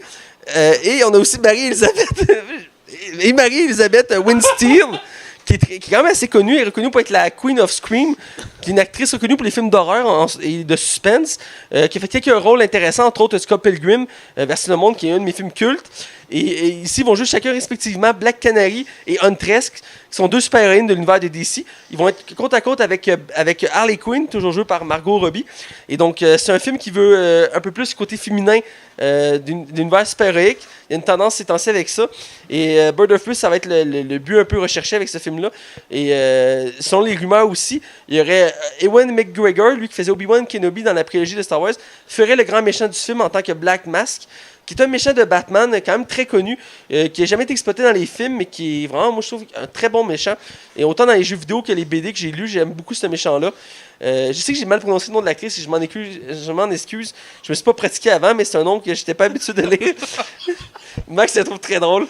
T'en veux pas. Je pense que je suis vraiment brûlé, man. Mais c'est correct. Vas-y, continue. Mais bref, pas te déranger, là. c'est un film que je suis curieux de voir qu'est-ce qu'ils veulent faire avec ça. parce qu'ils partent avec un univers assez connu qui est Bird of Prey, qui est un groupe de super-héroïnes dans l'univers de Gotham qui font C'est l'équivalent de quoi, mettons? Je connais pas, vraiment pas. Ben, le comics, dans le fond, c'est Batgirl, qui est Oracle à la base, dans ce moment-là, qui va réunir plusieurs super-héroïnes sur son épaule pour des missions que juste eux peuvent réussir, autant à Gotham qu'à l'extérieur. Et entre autres, dans l'équipe, il va y avoir Harley Quinn, Poison Ivy, Huntress, Black Canary. Il va y avoir juste des femmes principalement dans la team. Il va y avoir aussi une ancienne Batgirl, j'oublie son nom, Cassandra Cain, je pense que ça s'appelle, qui est une ancienne Batgirl qui est devenue une assassin, un truc comme ça, qui va être dans la team. Mais c'est un groupe qui pourra représenter le côté féminin de l'univers des DC. Et je pense que DC va surfer sur la vague de Wonder Woman avec ce projet-là. Surtout aussi que Harley Quinn a pogné dans Suicide Squad. Donc ils veulent s'en resservir. Étant donné aussi que Suicide Squad 2 est en attente. Donc je suis curieux de voir pour le projet. Je connais pas beaucoup leur histoire, mais je sais qu'elle est intéressante. Elle n'a jamais été vraiment exploitée au grand écran. Donc je suis curieux de voir ce que ça va donner. Ouais. J'ai été surpris. Les commentaires pour Black Canary, ils ont choisi l'actrice noire. Et j'ai pas vu vraiment de commentaires négatifs en soi pour ce rôle-là. Puis je me dis, ça peut être possible. Je veux dire, l'actrice a l'air bien. Puis je suis pas tellement contre, même si c'est un personnage quand même emblématique.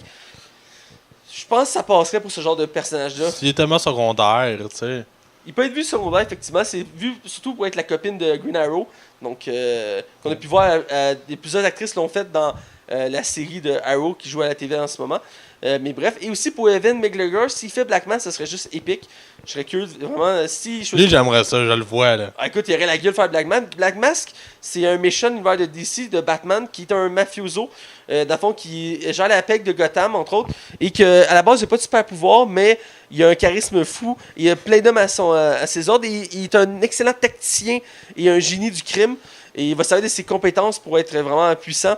Et il est au même niveau, il est au même niveau que Camille Falcone ou entre autres le Pingouin dans les mafiosos de Gotham. Il est très intéressant. Il y a des belles évolutions à travers les comics. Mais jamais au grand écran, donc je serais curieux de le voir au grand écran. Et dans les nouvelles, c'est pas un super-héros, je l'avais quasiment oublié. Ouais. Mais tu me l'as rappelé. Ça fait plaisir. Je suis content parce que c'est un film qui m'intrigue beaucoup. C'est le film Rocketman. I'm a Rocketman!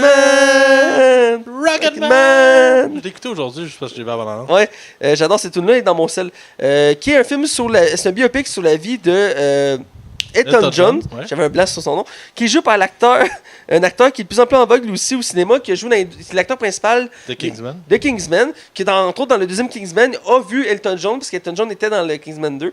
Et donc, il va. C'est vrai, hein? La boucle est bouclée. Voilà, c'est ça. Et on a le droit à la première bande-annonce qui montre quand même l'ambiance que ça va avoir. Et je trouve ça vraiment intéressant. Moi, j'ai lu que par rapport au film, ça serait une semi-comédie musicale.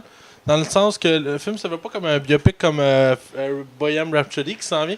Il va y avoir des moments musicaux où il va y avoir du monde qui vont danser dans la rue pour compter une partie de l'histoire d'Elton John, genre. Fait que je trouve ça.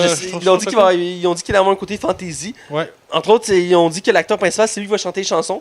Ils vont pas oui? juste faire du lip-sync par-dessus les chansons d'Elton John. C'est peut-être le rôle de sa carrière, ça. Ben, c'est certainement un rôle qui peut le mettre sur la carte. Parce que oui, Kingsman l'a fait connaître à travers le monde, mais c'est ses seuls succès à date. Puis il en faut quelques-uns avant de faire comme, OK, moi je veux cet acteur-là dans mon film.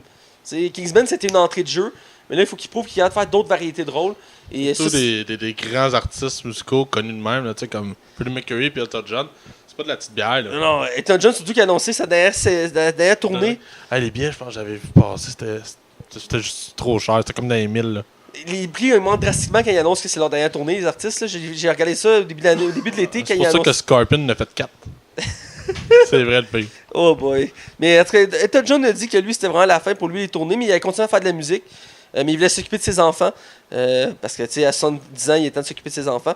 Mais bref, j'ai vraiment curieux de voir un peu plus du film. Je veux voir ce film-là. J'adore les films historiques, surtout ces artistes comme ça. Il y a un film sur Queen qui s'en vient, je veux l'écouter aussi. Donc, j'ai vraiment hâte de voir ça. Bref, c'était tout pour les nouvelles. Beaucoup de nouvelles. Et là, on va être du côté des box-office avec la chronique box-office. Oh oui, monsieur. Bienvenue dans les chroniques box-office de Max.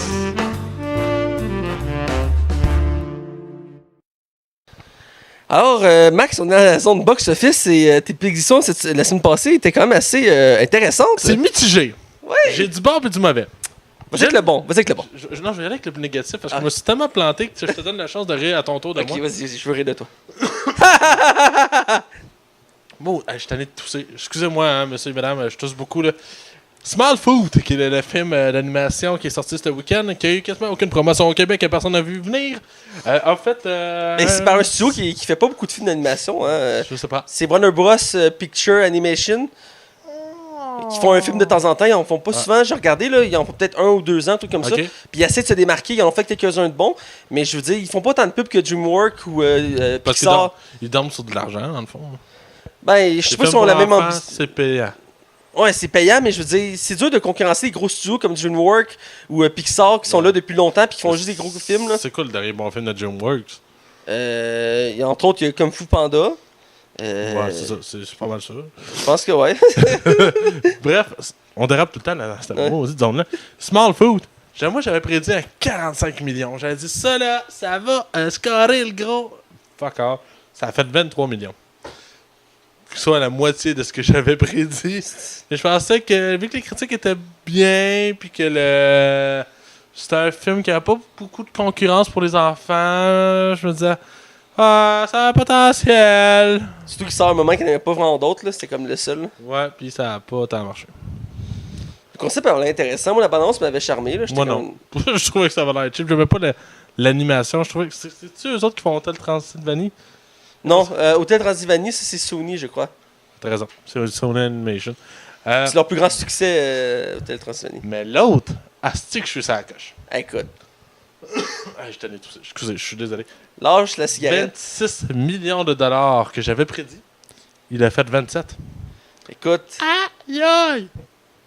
À coche! Mais tu sais, pour un film Tellement comme ça, bon. c'est à peu près le montant qu'il aurait fait. Là. Oui, mais c'est ça le but d'une prédiction. Ouais, c'est, écoute, Night School avec Kevin Hart, que je vais écouter quand il va sortir le vidéo. Prochaine fin de semaine, je suis probablement sûr que je vais me planter. Mais j'ai comme bon espoir que ça va être un bon week-end pour le cinéma. Quand Il y a même. 2 films qui sortent, dont Venom et A Star is Born, mettant en vedette Lady Gaga et Bradley Cooper, qui est un remake d'un remake d'un remake. C'est la 4e fois qu'ils le font. C'est la 4e fois et il y a une moyenne de 95% sur Rotten Tomatoes qui est excellent. Lady Gaga elle a une grosse crowd qui va vraiment probablement la suivre. Alors je suis pas mal sûr que ce monde-là va aller voir le film au cinéma. Et vu des bonnes critiques, je pense vraiment, puis écoute, je vais me planter probablement, mais moi je prévois que le film fasse au moins 40 millions à son premier week-end en Nord-Amérique. C'est de l'ambition. Écoute, c'est un film qui est quand même attendu vu que c'est un classique du cinéma. Avec Lady Gaga, ça va sûrement bouger les foules parce que Lady Gaga, c'est une des chanteuses les plus suivies. Donc, c'est sûr que les foules vont aller voir ça. La balance, moi, j'ai trouvé écœurante. J'ai la tune thème dans mon set, je l'ai acheté hier. J'adore la musique de Bradley Cooper puis de Lady Gaga. Puis, même, j'ai écouté une entrevue sur le film. Puis Lady Gaga a dit qu'elle avait été sans voix quand elle a entendu Bradley Cooper chanter. Ouais, c'est vrai qu'il chante bien. Hein? Il chante, c'est pareil, ça super bien. Ce gars-là, il me fait chier parce qu'il est beau, il est bon, puis il parle français. Il parle super bien français. Il est vraiment bon. J'ai écouté en français. À un moment donné, il a fait une entrevue à Paris pour le 3e Hangover, je pense. Puis écoute, il parle de même naturel. C'est débile. Ce gars-là, il est parfait. Écoute, il a les yeux bleus en plus. Puis dis que c'est un gars qui avait souvent des seconds rôles dans le temps. Il a commencé avec plein de seconds rôles, c'est vrai. Ouais, dans Wedding Crasher, là, le film là, de Owen Wilson puis Vince Vaughn. C'était le beau-frère chiant. Aujourd'hui, pour vrai, Hangover, il dira ce qu'il voudra, ça l'a mis sur la map. Ah, c'est clairement. Puis je suis content parce que c'est un bon acteur. Ah, il est excellent. Fait que c'est ça, 40 millions pour ce qui est de Venom. Ça, c'est le sujet, là. Là, actuellement, écoute, on va faire ça en direct, mesdames. Nous allons regarder si les notes sont sorties. Car les notes sortaient cette soirée. Nous sommes le mardi soir. Et les résultats de Venom étaient censés sortir. Ce n'est pas encore le cas. Pas sorti, c'est une question de minutes, voire d'heures. Sûrement avant minuit, on va le savoir. Mais pour l'instant, c'est pas encore sorti. Je vais aller voir ce Metacritic d'un coup que. Au cas où, peut-être Metacritic va avoir la note. Si c'est le cas, ça veut dire que Venom, Rotten Tomatoes va sortir sous peu aussi. Non, toujours pas. Je sais que c'est aujourd'hui que ça sort. Ça va être avant minuit, mais bref, on est très inquiets, on en a parlé tantôt pourquoi. Donc, c'est dur de déterminer, c'est censé être un succès à la base. Donc là, Max était très ambitieux. Vas-y Max. Fait que c'est ça, moi je prédis, excusez-moi, 130 millions malgré tout. C'est un film de super-héros, les films de super-héros amènent les foules. Venom est un personnage très apprécié de l'univers des comics. Ils l'ont mis général justement pour avoir un plus large public. Ouais, probablement parce qu'ils savaient que le film peut-être se planterait. Je m'excuse. Et dans le fond, le film, c'est ça. Je prévois 130 millions, ce qui ferait que ça serait bien, mais ce serait pas. C'est pas Avengers, c'est sûr. Mais je pense que c'est dans le titre du raisonnable. 130 millions, ça fait sens, tant qu'à moi. Fait qu'on va voir, mais... C'est ambitieux. J'espère qu'il va faire ça, parce que ça, il sera pas rentable. Mais... Ça va dépendre des critiques aussi, puis... Ça serait un des premiers films que Tom Hardy se plante. Surtout que c'est un acteur en ce moment considéré comme 4 étoiles. Là. Je veux dire, il fait juste des bons films. Récemment, il a fait Mad Max, Dunkirk, 2 excellents films. J'ai pas vu Dunkirk, mais la critique a dit qu'il était très bon. The Dark Knight Rises. Aussi, il fait souvent des très bons rôles de Tom Hardy. Donc, ce serait dommage qu'il se plante là. Même si en entrevue, récemment, il a dit que le résultat final du film il était déçu parce que ses scènes préférées avaient été coupées au montage. Donc, c'est pas rassurant. On va voir. Alors, c'est tout pour C'est tout, bon. Ben écoute, c'est déjà tout. Fait qu'on va être dans la zone non-spoiler. Et cette semaine, je le rappelle, on critique le film Le Club de lecture, version originale de Book Club. Donc allons-y sans plus attendre. Attention, vous rentrez dans la zone non-spoiler. Attention, vous rentrez dans la zone non-spoiler.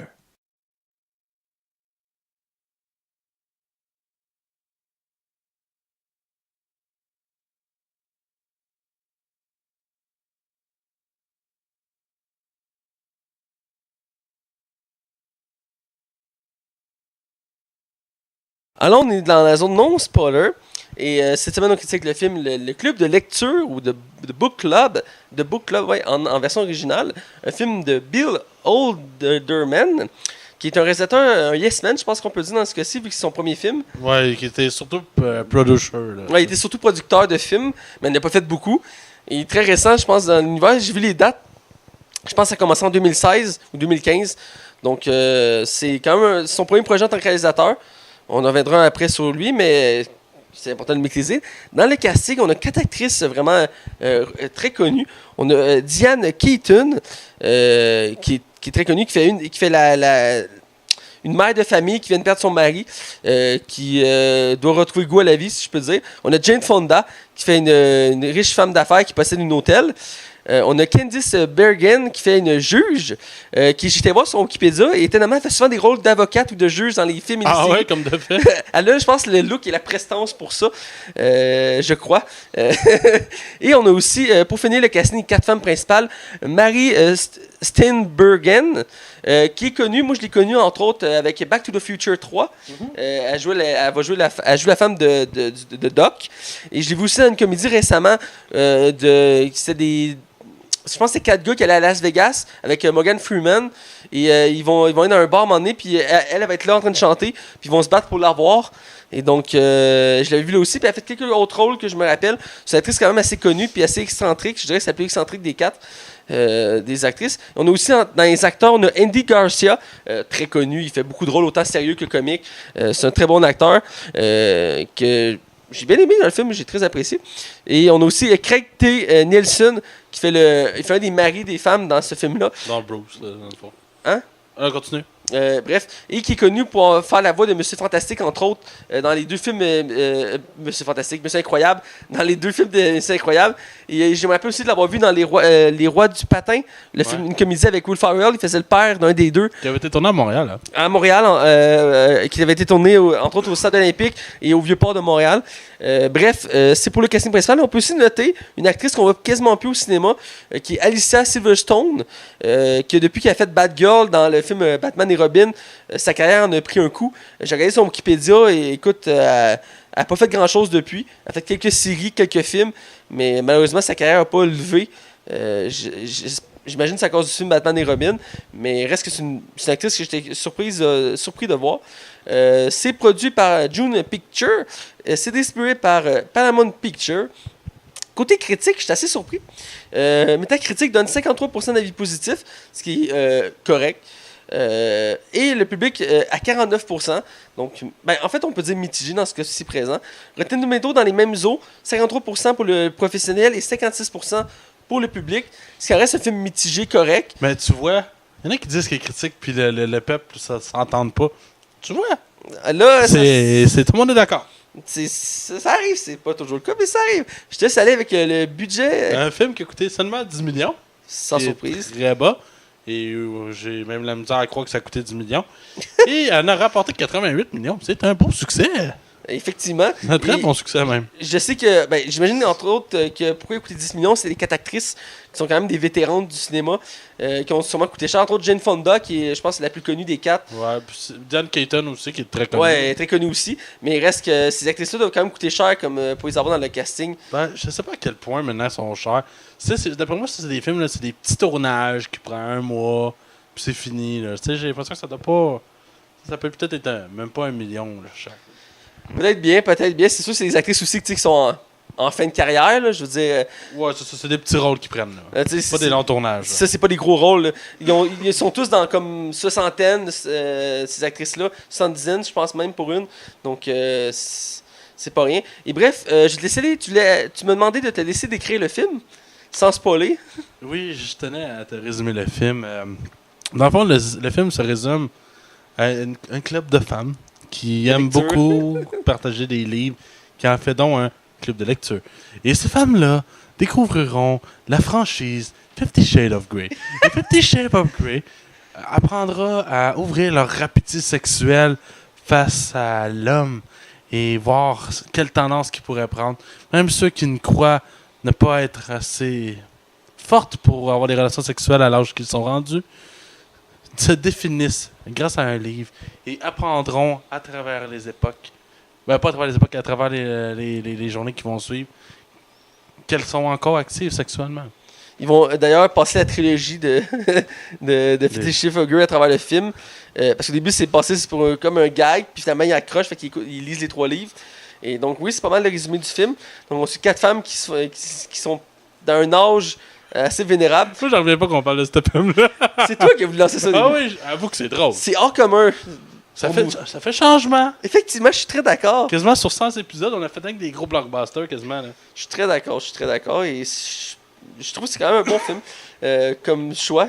On va avec les actrices, le casting. On va commencer avec Diane Keaton. On va faire un souvenir assez rapide parce que c'est pas un gros film en soi. Je te vois déjà arriver. Vas-y, parle-moi de Diane Keaton. Elle est exceptionnelle. Elle dégage une beauté qui s'en résume juste à son regard. Elle joue d'une façon honnête et majestueuse. Diane Keaton est une actrice qui a fait sa marque et s'exprime d'une façon honnête à l'écran. J'apprécie son jeu et j'apprécie son travail dans le film. C'était en toute beauté, Max. J'avais une larme à l'œil, là. C'était magnifique. Écoute. Bref, moi aussi, j'ai adoré l'actrice. Je pense des 4 actrices principales, ça reste une de mes préférées.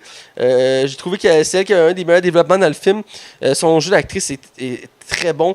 J'ai adoré ses réactions dans le film. C'est une actrice qui joue très bien. Écoute, j'ai rien de négatif à dire sur elle, j'ai adoré. Mais il n'y a pas grand-chose à dire non plus. Non, c'est ça non plus, mais je veux dire, j'ai aimé ses réactions, autant quand elle est surprise, triste ou fâchée, tout ça. Tu vois, c'est dans son regard, là, un regard, moi j'aime son regard, un regard assez particulier. Puis elle exprime bien ses émotions, j'ai beaucoup aimé ça. Donc vraiment, très bonne actrice. On va aller avec Jane Fonda. Oui. Je vais y aller. Une actrice dans les 4, c'est une des actrices que j'ai vues le plus récemment, parce qu'elle fait encore beaucoup de rôles, cette actrice-là. Je l'avais vue récemment dans Le Majordome, entre autres. Elle joue dans ce film-là, un film historique excellent en soi, que j'aimerais ça qu'on critique un jour. Et Jane Fonda, moi je trouve que c'est une des actrices qui ne fait pas son âge. Non. Ben, elle a quel âge, Jane Fonda? 60 quelqu'un? À peu près, genre. On est allé googler, Mathieu puis moi, tantôt, des photos d'elle quand elle avait 20 ans. Tabarnak, hein? Pour vrai, là, tu sais, il y a des photos, t'es comme le style de l'époque, mais elle, clairement, c'était une pitoune dans le temps. C'est une pitoune dans le temps. Et écoute, moi je trouve dans les 4, c'est elle je sais qu'elle mentionne dans le film, puis je suis pas surpris que ça soit vrai. Elle a eu des chirurgies dans sa vie, là, ça paraît, hein? entre autres ses seins, si je peux le dire comme ça. Et écoute, elle a une personnalité forte. Je trouve ça intéressant, parce que souvent les femmes dans ce genre de film-là sont un peu plus détachées, sensibles. Leurs émotions prennent le dessus facilement. Puis elle joue la femme forte qui ne veut pas se laisser contrôler par ses émotions. Elle veut pas vivre les mêmes heures que toutes les autres femmes font autour d'elle. Elle veut être heureuse, mais à sa façon. Et elle pense toujours être heureuse comme elle était. Puis là, ça vient bouleverser, entre autres à cause des romans qu'elle lit. Et j'ai beaucoup aimé sa performance dans le film. J'ai vraiment apprécié. Je trouve que c'est, entre autres, aussi elle qui prend comme le leadership du groupe, parce que c'est souvent elle qui va comme pousser les autres femmes à agir. C'est clairement la Captain America du book club. T'aurais pas pu mieux dire, Max, je vais te laisser y aller. Ben, Jane Fonda est une actrice que je ne connais peu. Pas parce qu'elle n'est pas intéressante ou c'est actuellement encore une belle femme pour son âge. Effectivement, elle joue le rôle de leader. Il est effectivement la femme qui se détache un peu plus des autres. Surtout, on sent que c'est une femme aussi qui a eu une carrière d'affaires. C'est une femme clairement épanouie dans ce film. Et excuse-moi. Et j'apprécie son jeu, son interprétation, qui est honnête. Clairement, c'est pas la première fois qu'elle a fait ce rôle-là aussi, ça se sent. Mais j'ai su m'attacher à elle, à travers ses émotions et ses peines. Hey, t'es profond, toi, aujourd'hui. C'est magnifique, c'est magnifique. Est-ce qu'on fait le tour des 4 actrices? Oh, non. Non? Oh, Max! Ouais, là, T'es en feu, man. Je voulais te voir aller, là. C'était magnifique. Moi, j'ai hâte d'aller dans la zone spoiler. J'ai des petites choses à dire. On va aller directement avec notre critique générale du film. Vas-y en premier. OK. C'est clairement pas un film qui s'adresse à notre public, à nous, de jeunes. Ah non? C'est une comédie romantique, je dirais, qui est pas typique, et pas classique en soi, parce que, oui, il y a des clichés, ça je l'accorde, oui, des choses assez prévisibles, mais la manière que c'est emmené, le concept de base est assez original et assez surprenant. Le fait qu'ils font un club de lecture et décident de lire les 50 nuances de gris qui ont fait les films récemment, que ça a beaucoup pogné au cinéma. Et je pense que c'est pour un peu surfer sur la vague. Surtout avec des personnes âgées, c'est comme montrer une autre vision de cette univers-là, de ces livres-là. Et écoute, c'est bien emmené. J'ai bien les gags, les réactions dans le film. L'évolution des 4 femmes. Ils ont une belle évolution chacun à leur manière. Et chacun apporte de quoi d'unique au film. Et écoute, j'ai quand même passé un bon moment à l'écouter. Je l'ai écouté d'une traite. Et je me suis pas ennuyé. C'est sûr, c'est pas un film qui lève beaucoup. Ça dépend à quel moment, là.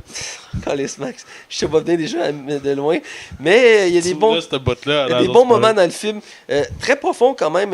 Autant sur les relations de couple, l'âge, l'amour à un certain âge, les regrets. C'est tabou, l'amour à entre 70 ans. Hein? C'est tabou, l'amour. Ouais, c'est tabou. Mais c'est quelque chose qui peut montrer au cinéma. Et là, j'ai trouvé que ça, qu'ils n'ont pas hésité à montrer ça. Ok, il n'y a pas de scène de sexe, on s'entend, mais chez Max, c'était déçu de ne pas voir Jane Fonda tout nu, mais... Faut pas charrier non plus, là. Elle a son âge, là. Tu sais. Je suis sûr que t'as capoté pareil, mais... Oh, Madame Fonda. Enlevez vos dents, puis venez-vous-en. Mais bref, le film montre très bien ces aspects-là, de l'amour, de la relation de couple à un certain âge. T'as-tu aimé ça? C'est ça la question. Oui, j'ai apprécié. C'est un bon film. J'ai souri. Puis j'ai hâte, j'aurais voulu te voir. C'était séduisant, là. C'était book club. Tu regardes ça, t'es comme. Ouais, pourquoi? Penses-tu que c'est un genre de film que t'aurais pu écouter? Honnêtement, sur le coup, non, mais s'il aurait passé à la TV, je l'aurais probablement écouté. Ah ouais, hein? C'est vrai que c'est le genre de film qui, quand il passait à super écran, t'étais comme. Ah, ok. Ouais, c'est ça, exactement. Bref, toi? Ben, je suis mitigé, honnêtement. C'est pas mauvais, là. Écoute, il y a clairement plus mauvais que ça. Je pense que c'est un film qui est quand même honnête dans sa présentation. Ben oui. Je pense pas que le but était vraiment de faire de l'argent avec ce film-là. C'est une belle histoire. Mais c'est cliché, là. Beaucoup cliché, là. C'est la femme qui a perdu son mari. L'autre qui a une histoire d'amour, mais qui veut pas se le permettre. L'autre que ça va pas bien au lit. Puis l'autre qui est pas capable d'admettre qu'elle a besoin d'un homme dans sa vie. Pas parce que les hommes sont nécessaires, on précise. Juste que elle se sent seule. Ben, je trouve que c'est un peu ça le problème du film. C'est juste ça, en bout de ligne. C'est 4 histoires coupées, puis ils se réunissent. Fait que c'est comme Thor, Iron Man, Hulk, Avengers. Thor, Iron Man, Hulk, Avengers.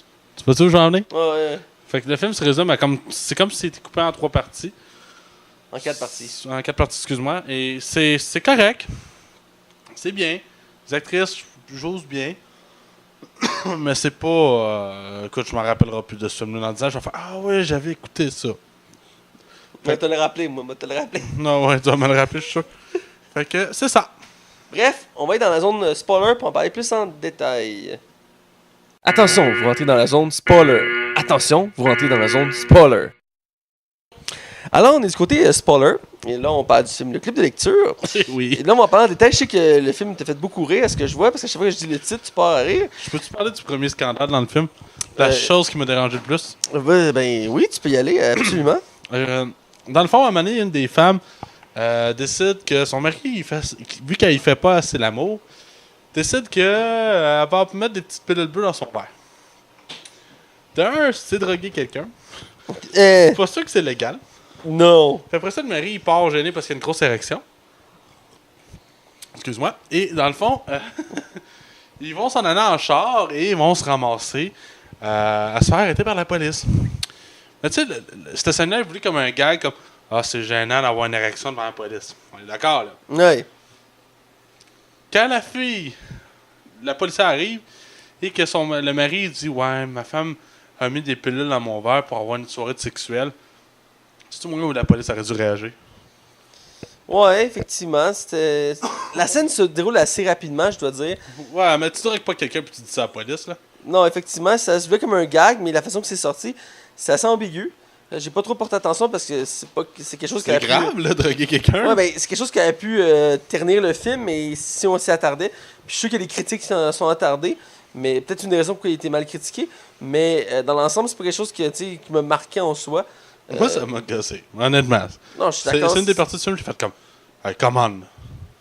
Come on, on vient de sortir de la phase MeToo en plus. Là, ouais, je sais bien, c'était un peu mal sorti pour ce genre de situation-là. Pour revenir au film en soi, comme on l'a dit au début, c'est un club de lecture de 4 femmes qui sont amies depuis toujours, qui, chaque mois, une des 4 femmes choisit un livre. Et le film commence que, je crois que c'est Jane Fonda, l'actrice, qui, elle décide de pimenter leur rencontre en choisissant le premier livre de la trilogie de 50 nuances de gris. Et les autres, au début, sont pas d'accord parce qu'ils sont heureux dans leur vie. Et ils vont pas être de lire ce genre de livre-là. Et finalement, ils vont tous embarquer, capoter leur vie, ils vont vouloir changer leurs habitudes, ils revoir leur perception de la vie. Et ils ont chacune une vie différente. Oui, ils sont quand même clichés, mais ils ont quand même chacun une vie assez différente. Une est juge, l'autre est mère au foyer, une est célibataire depuis des années, puis est juge. Je l'ai dit ça, excusez-moi. Je me suis mêlé. Ce que je veux dire, c'est qu'il y en a une qui est propriétaire d'un hôtel, qui est une femme d'affaires qui couche avec plein d'hommes par-ci par-là. Et finalement, on a l'autre qui est veuve depuis 1 an, qui ne sait pas trop où aller dans sa vie parce qu'elle a toujours été en couple avec son mari. Et là, elle cherche un nouveau but à sa vie. Et chacun, à travers ces livres-là, ils leur rencontrent, vont développer une nouvelle histoire. Et ça a emmené, entre autres, l'introduction de plusieurs personnages, entre autres d'Andy Garcia, qui va jouer un des amoureux de ces 4 femmes-là. Et aussi le mari que tu as mentionné tantôt, qui va se faire droguer à son insu. Et ils vont chacun apporter de quoi d'intéressant, même si c'est un film plus de femmes. Les acteurs, j'ai aimé les voir, même si c'était plus effacé. Ça ajoutait quelque chose d'intéressant au film. Sinon, pour continuer dans la progression du film, y a-tu d'autres scènes qui t'ont marqué, toi, en soi? Ouais. Ben, j'ai trouvé abusif les filles de Diane Keaton qui sont tout le temps après leur mère. Ouais, parce qu'ils s'inquiètent, là. Ouais, vu que le père il est mort. Puis ça amène souvent des moments un peu cringe dans le sens que. Tu sais, je pense que c'est correct de s'inquiéter pour ses parents. Mais les autres, ils étaient comme trop intenses, genre. Et à un certain moment dans le film, j'ai trouvé vraiment intense, là. Je trouve vraiment que les hommes là-dedans sont très immasculés. Qu'est-ce que tu veux dire? Mettons, le mari, justement, d'Alicia Silverstone, ou c'est l'autre sœur, plus sûr. Le gars, il est fade, là, tu sais, aucune personnalité, là. T'sais. Ouais, c'est vrai, c'est vrai. Dans ce genre de film-là, malheureusement, ben, c'est pas négatif, mais souvent, on va se dire que c'est quand même un film de femmes, là. Et souvent, ce genre de film-là, ils mettent les femmes de l'avant, donc en contrepartie, ils montrent les gars plus fades, moins développés, plus idiots à certains pour la plupart des personnages, ou moins présents. Entre autres, le mari d'une des 4 femmes, tout le long du film, il est pas conscient du problème, puis lui, il vit sa vie, puis il est bien heureux, puis il fait des allusions sans le vouloir en parlant de sa moto. Ouais. Puis, tu sais, lui, il est heureux dans son habitude, dans sa routine, puis l'autre, elle regarde, fait comme, ben réagis, là, notre couple va pas bien, là, genre, ça fait comme des mois qu'on a pas fait l'amour. Ouais, puis en même temps, dans le film, je trouve que la fille, elle fait tout pour qu'ils couchent ensemble, mais elle le dit pas concrètement. Elle tourne tout le temps autour du pot, genre, dis donc, écoute, on a plus de vie sexuelle, il faut faire l'amour. Mais tu sais, sans ça, il n'y aurait pas eu de situation dans le film, tu sais. Que... C'est sûr, c'est sûr.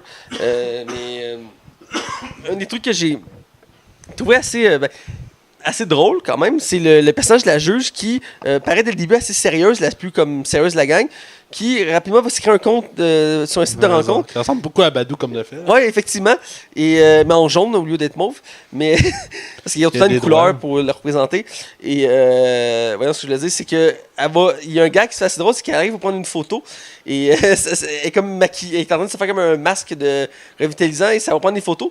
Et sur le coup, elle est piquée parce qu'elle n'est pas capable d'échanger. Fait que tu te dis, OK, ça marchera pas son compte, ça va foirer. Et non, le lendemain, elle est en train de faire un meeting, puis ça n'arrête pas de sonner. Fait qu'elle va voir, puis elle fait, tu me niaises. Puis il y a genre plein de personnes qui écrivent, puis elle capote sa vie. Puis je trouve ça très drôle parce qu'elle a montré aussi le côté. Parce qu'elle apparaît au début comme. Elle veut pas paraître désespérée, mais elle l'est. Parce qu'elle dit, moi je suis heureuse, tu sais, j'ai mon. Elle s'ennuie, là. Elle s'ennuie.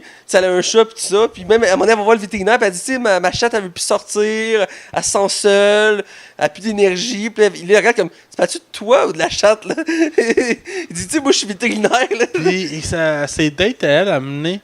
À un moment donné, amène un acteur que ça faisait longtemps qu'on n'avait pas vu. À la deuxième date au bar. Malheureusement, je sais pas le nom de l'acteur.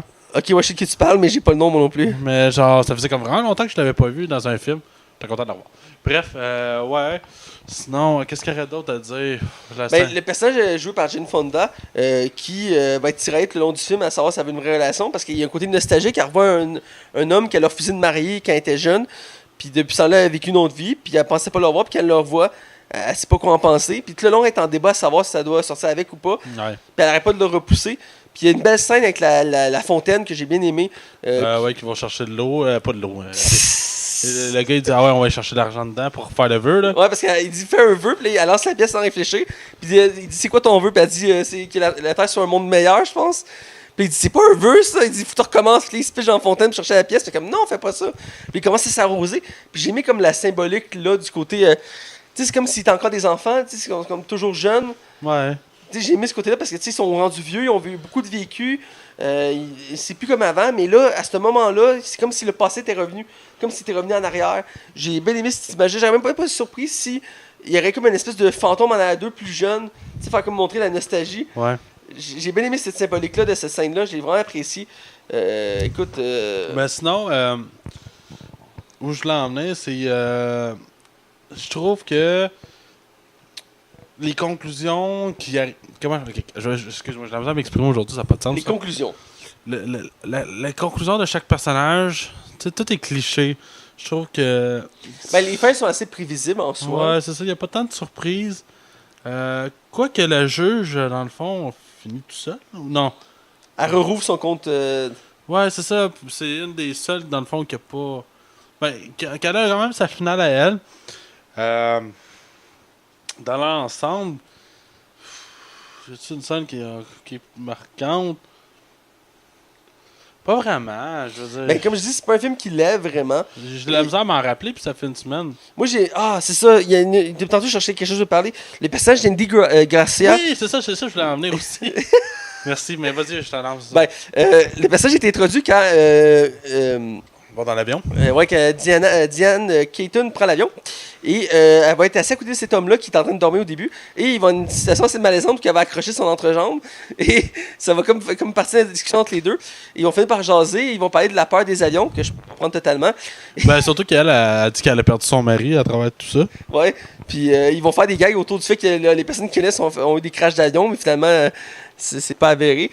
Et je trouve que c'était tous les hommes qu'il y a dans le film, c'était lui que j'aimais le plus. Ouais, moi aussi, je trouve qu'il y a une belle histoire. Mais Andy Garcia, c'est un acteur qui a fait ses preuves il y a longtemps. Là. Ben oui, c'est un excellent acteur qui fait autant des rôles sérieux que comiques. Même si il a joué dans le dernier Ghostbusters, puis il était vraiment pas à son qualité ultime, c'est lui le maire de la ville. Ah ouais? C'est lui le maire de la ville. Je me rappelle pas. Moi, je me rappelle. Parce que c'est un acteur que tu n'oublies pas, parce qu'il est quand même marquant. Ouais, mais je me rappelle pas, je suis surpris. Bref, j'ai mis aussi le fait que, dans le fond, parce qu'il se voit là, puis après il se revoit pas. Ouais. Puis tout le long, elle se demande si elle veut le revoir, tout ça, puis elle reprend l'avion pour retourner chez elle.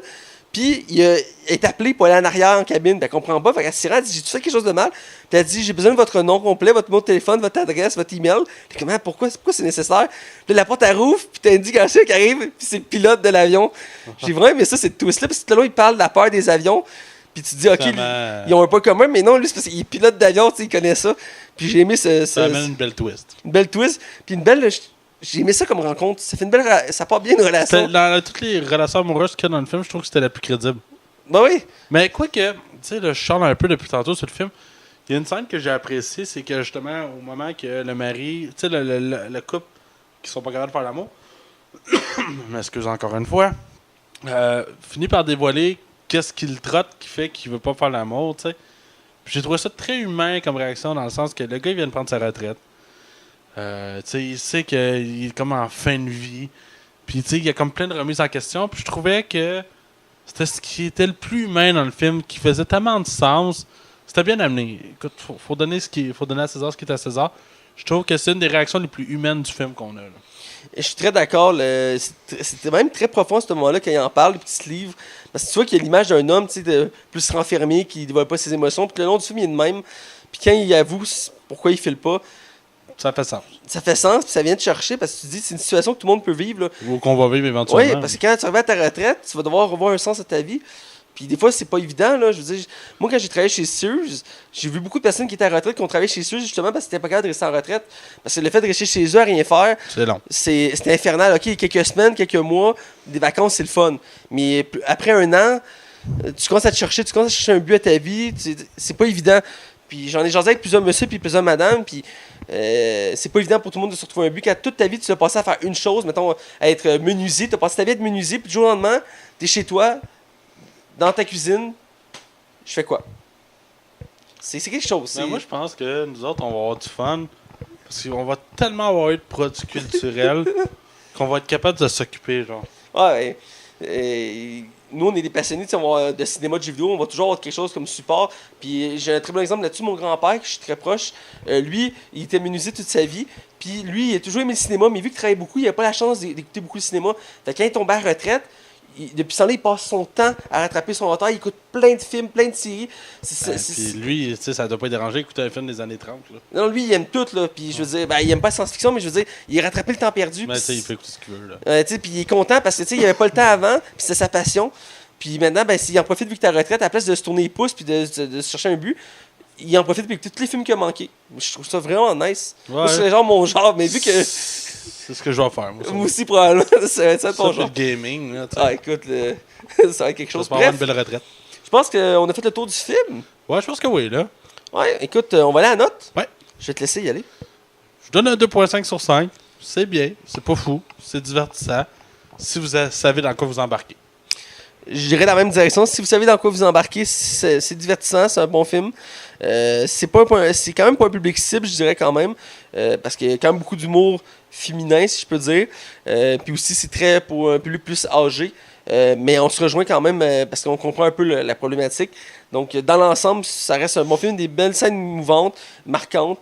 Mais c'est pas un film qui lève beaucoup, qui va être assez oubliable dans quelques années. Même si le casting est quand même excellent en soi. Solide, là, quand même. Les 4 actrices principales sont très bonnes.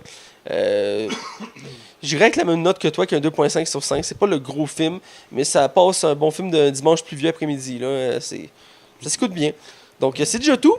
Écoutez, on vous dit, restez à l'écoute. Vous pouvez me suivre, moi, Mathieu Blake-Prévost, sur Facebook. Vous pouvez suivre Max sur Facebook, Max Taillon sur Facebook et Twitter.